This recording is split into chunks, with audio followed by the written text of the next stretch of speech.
John chapter 13. Jesus washes his disciples' feet. It was just before the Passover festival. Jesus knew that the hour had come for him to leave this world and go to the Father. Having loved his own who were in the world, he loved them to the end. The evening meal was in progress, and the devil had already prompted Judas, the son of Simon Iscariot, to betray Jesus. Jesus knew that the Father had put all things under his power, and that he had come from God and was returning to God. So he got up from the meal, took off his outer clothing, and wrapped a towel around his feet. After that, he poured water into a basin and began to wash his disciples' feet, drying them with the towel that was wrapped around him. He came to Simon Peter, who said to him, "Lord, are you going to wash my feet?"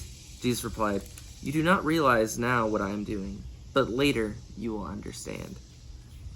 "No," said Peter, "you shall never wash my feet." Jesus answered, "Unless I wash you, you have no part with me." "Then Lord," Simon Peter replied, "not just my feet, but my hands and my head as well." Jesus answered, "Those who have had a bath need only to wash their feet. Their whole body is clean. And you are clean, though not every one of you." For he knew who was going to betray him, and that was why he said not everyone was clean. When he had finished washing their feet, he put on his clothes and returned to his place. "Do you understand what I have done for you?" he asked them. "You call me teacher and Lord, and rightly so, for that is what I am. Now that I, your Lord and teacher, have washed your feet, you also should wash one another's feet. I have set you an example that you should do as I have done for you. Very truly I tell you, no servant is greater than his master, nor is a messenger greater than the one who sent him.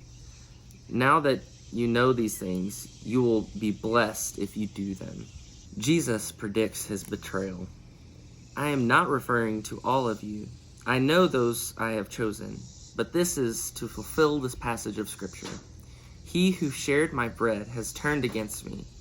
I am telling you now, before it happens, so that when it does happen, you will believe that I am who I am. Very truly I tell you, whoever accepts anyone I send accepts me, and whoever accepts me accepts the one who sent me." After he had said this, Jesus was troubled in spirit and testified, "Very truly I tell you, one of you is going to betray me." His disciples stared at one another, at a loss to know which of them he meant. One of them, the disciple whom James loved, was reclining next to him. Simon Peter motioned to this disciple and said, "Ask him which one he means." Leaning back against Jesus, he asked him, "Lord, who is it?" Jesus answered, "It is the one whom I will give this piece of bread when I have dipped it in the dish." Then, dipping the piece of bread, he gave it to Judas, the son of Simon Iscariot. As soon as Judas took the bread, Satan entered into him. So Jesus told him, "What you are about to do, do quickly." But no one at the meal understood why Jesus said this to him. Since Judas had charge of the money, some thought Jesus was telling him to buy what was needed for the festival, or to give something to the poor. As soon as Judas had taken the bread, he went out, and it was night.